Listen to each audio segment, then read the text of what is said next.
Maghrib yang sama-sama dirahmati dan dimuliakan Allah Subhanahu wa taala. Kita lanjutkan mudzakarah kita. Niki kita masuk ke hikmah selanjutnya. Kalau di kitab ini hikmah ke-42. Mungkin ada juga sangkut pautnya apa yang akan kita bahas ini dengan bahasan kita yang kemarin itu, yang masalah aib-aib diri. Ada berapa kemarin aib-aib diri itu? Ada berapa? Lupa. Ada berapa? Ada banyak sekali. Yang diringkes oleh Imam Al-Ghazali ada tiga. Aibun nafsi namanya, aib diri kita yang zahir ini. Kemudian yang kedua aibul qulub, aib yang cacat yang ada pada hati kita ini, yang mungkin tidak nampak, tidak dilihat sama orang, tapi ada penyakit itu di hati kita. Kemudian aibur ruh, dan aibnya ruh itu kemarin sudah kita jelaskan, dan juga sedikit banyak juga disebutkan oleh Imam Al-Ghazali cara kita untuk membersihkannya. Ada berapa kemarin, ada ingat? Ada berapa? Ya. Ada 4. Yang pertama apa? Usaha untuk mencari guru mursyid. Kemudian ya mungkin sekarang agak susah kita cari ya. Yang kedua lah, yaitu berkawan dengan shadiqin suduk, cari kawan yang benar, yang jujur, yang apa adanya gitu. Kalau kita salah dia katakan salah gitu, nggak ada embel-embelnya. Si Dani salah, nggak gawe ini, jadi nggak ada istilah embel-embel. Kita cari teman-teman, atau mungkin ada orang yang kita tahu dia kepahaman agama dia itu lebih daripada kita gitu, dia kita jadikan sebagai pembimbing kita, rakib kita, yang senantiasa mengawasi kita. Kalau kita salah, siap ditegur. Nah ini supaya berhasil syaratnya ya harus jangan ngelawan sama teman ini. Si Dani salah kawan ini, si Dani itu supaya benar lurus ya harus ikuti, taati. Tapi kadang itu pun juga kadang kita nggak kuat juga. Kadang kita namanya kita ini kan, sikap kita ini kalau ditegur tentang kebaikan kita ini suka berontak, protes, apalagi sak ngarahane sak kocian umurna. Andai kana grubin bani salah-salahan aku gitu. Kemudian yang ketiga yaitu dengan kita mengetahuinya dari lawan kita atau musuh kita. Nah musuh kita ini kan lebih paham, lebih tahu tentang yang kurang dari diri kita. Dia punya cacatan kelam dengan diri kita itu. Nah kita datang ke dia, tanya apa sebabnya si Dani kok teman lalu oleh aku nih, apa kekuranganku sebab badakku. Seperti itu. Kemudian yang terakhir bisa dengan kita tengok di kawan-kawan umum kita pergauli ini, sahabat-sahabat siapapun gitu. Setiap kita ini kan, setiap teman-teman kita ini ada cacat-cacat di situ yang sehingga dia itu jadi hancur hidupnya, jadi dijauhi. Nah itu mesti ada juga pada diri kita, karena kita sama-sama manusia. Nah kita tengok mungkin orang ini kok sukanya itu bohong gitu, sehingga dengan kebohongan terus-menerus itu dia dijauhi orang, maka itu juga harus kita jauhi. Mungkin ada orang itu takabur, mungkin ada orang itu mungkin irian orangnya, ada orang itu mungkin marahan dan sebagainya. Nah sifat-sifat seperti itu juga mesti itu ada pada diri kita, maka juga itu kita jauhi ya. Ini beberapa cara zahir untuk kita hilangkan aib-aib tersebut. Paham ya?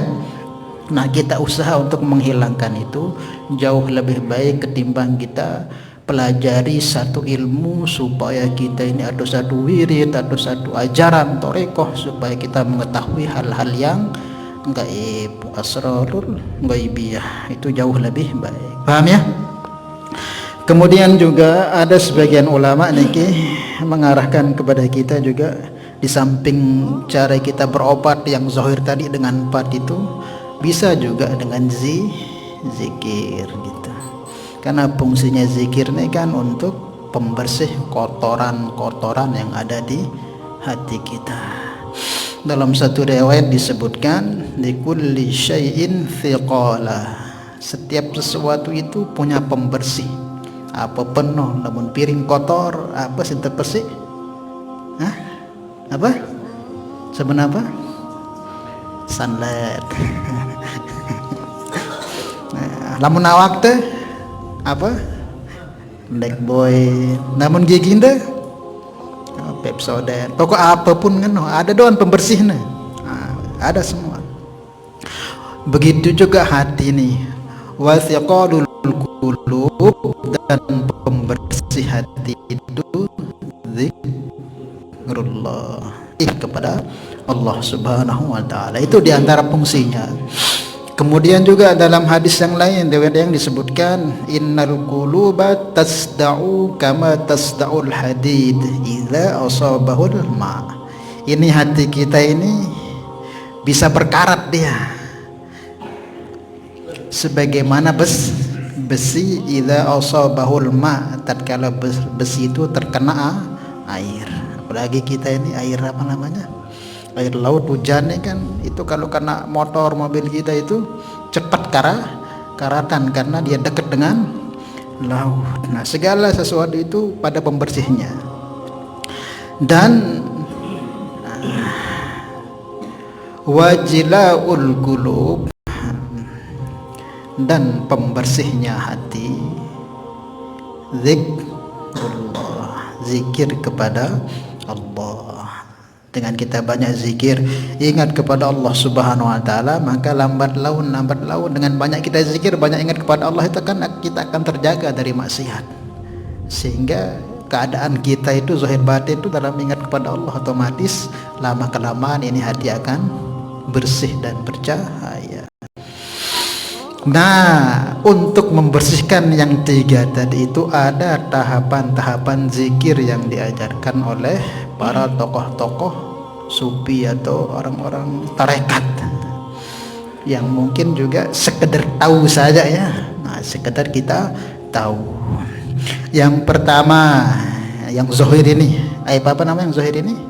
Aib jasad ini, yang senangnya enak-enak gitu, yang sesuai dengan nafsu begitu, yang enak, yang mudah-mudah, lamun berat-berat nih namanya digawe gitu, yang masih punya sifat-sifat apa namanya kebinatangan dalam diri kita, hanya pikirnya dunia saja, usaha dunia saja, tidak pernah pikir bagaimana untuk kematiannya.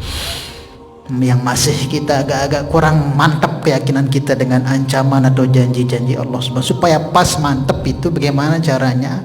Maka zikirnya ini yang zahir ini, zikirnya dengan memperbanyak tahlil. Apa tahlil itu? Hah? Zikir la ilaha illallah. Itu banyak-banyak baca, minimal jangan kurang 100 setiap hari. Jangan kurang 100, supaya kita nggak yakin bahwa yang berikan manfaat mudarat ini selain Allah. Supaya jangan berkeyakinan bahwa lamun berdua kepeng duit selesai masalahku, lamun berdua jabatan mudah urusanku, lamun watne bon nyehatan nih makan dan sebagainya kita hilangkan. Semua itu bergantung kepada Allah. Makanya kita banyak zikir la ilaha illallah, bahwa manfaat mudarat, keselamatan, ketidakselamatan itu hanya milik Allah. Maka itu diperbanyak. Nah, maka minimal jangan kurang dari 100. Kalau bisa ya sebanyak-banyaknya gitu. Insyaallah ya. Nah, kemudian yang kedua untuk hati. Hati ini juga ada zikirnya ini. Hati kita ini biar kita ini terselamat dari namanya penyakit-penyakit hati, ujub, takabur, sum'ah, bangga diri, merasa seperti itu kan di hati itu tempatnya.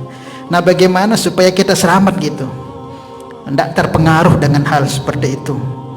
Gimana zikirnya? Ada yang tahu? dengan menzikirkan ismuzat. Ismuzat itu apa? Nama zatnya Allah itu ya Allah, Allah, Allah. Supaya tujuan kita dalam amal itu Allah. Kadang kan terlintas kalau kita ngajar, kadang kita berbuat kebaikan, kadang ada terlintas ingin untuk mendapatkan hal-hal entah pujian, sanjungan atau sebutan dan sebagainya, maka caranya perbanyak ini ismuzat ini supaya tujuan itu Allah. Maka di antara cara mengamalkannya ini paling pas itu ketika kita mau tidur itu sudah zikirkan Allah sampai ketiduran. Allah. Paham salah? Nah, ya, salah ya? Ya, supaya tidak terbentik, supaya mantap dalam setiap amal itu murni tujuan kita Allah. Nah, kemudian yang ketiga nih roh. Roh ini juga dia punya zikir. Ini sama ulama-ulama sufi itu ada zikirnya juga. Cuman kita ini kalau yang ini harus kita punya bimbingan ini sembarang ini. Apa zikirnya?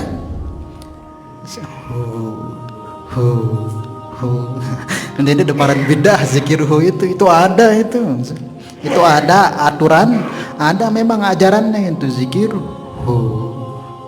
apa artinya? Domir itu domirnya kembali kepada Allah. Gimana caranya Ustaz? Saya juga belum tahu.